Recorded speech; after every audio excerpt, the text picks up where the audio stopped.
Je cherche, mais est-ce que je trouve? Telle est la question. À l'époque, devenir médecin me semblait aussi probable que de monter un meuble Ikea sans mode d'emploi.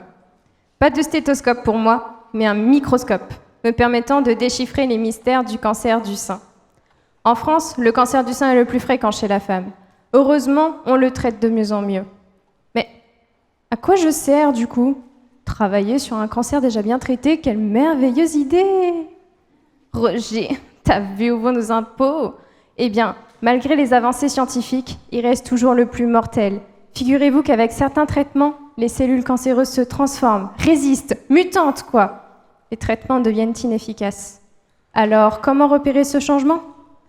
Les méthodes diagnostiques, telles que la biopsie, la mammographie, c'est pas assez précis pour ce que je cherche. Exit les aiguilles longues comme mon bras et les presses purées.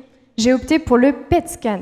C'est un scanner qui nécessite que l'on vous injecte un produit radioactif qui se fixe sur les cellules tumorales. Chaque organe fait son selfie et swipe à droite pour une bonne santé, swipe à gauche pour une soirée chimio. D'accord, tu cherches, mais est-ce que tu trouves? Patience! J'ai mis 2 ans à créer des modèles imitant des cancers du sein. Ils sont composés de cellules de cancer du sein, transformées par mes soins et agissent comme de vraies tumeurs. Je les injecte ensuite dans des souris qui développent des tumeurs mutantes. Puis, je leur injecte le produit radioactif et les envoie faire un tour au PET scan. Ainsi, j'obtiens un signal, semblable à une tache sombre sur une image de PET, témoignant de la fixation de mon produit radioactif, le 18FES, sur la tumeur. Un signal, une tumeur, pas de signal, pas de tumeur.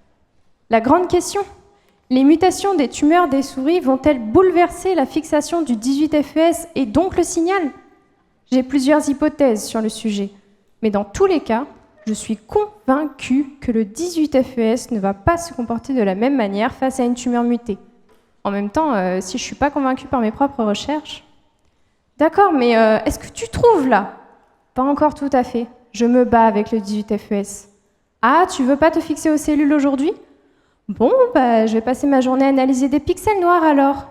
Je jongle entre plusieurs labos, parce que le PET scan, c'est pas une balade au parc. Je passe par une structure à Nancy, les murs y sont en plomb, et je porte un appareil qui mesure la radioactivité que je reçois. C'est pas exactement le stéthoscope, mais... Et ainsi, si je trouve un moyen de détecter les mutations, les médecins pourront adapter le traitement des patientes. Mais qu'ai-je trouvé? Bien que je ne sois pas médecin, j'ai quand même la blouse blanche en commun, et j'ai trouvé que je voulais chercher, même si ça veut parfois dire passer ma journée à discuter avec des souris et des pixels noirs.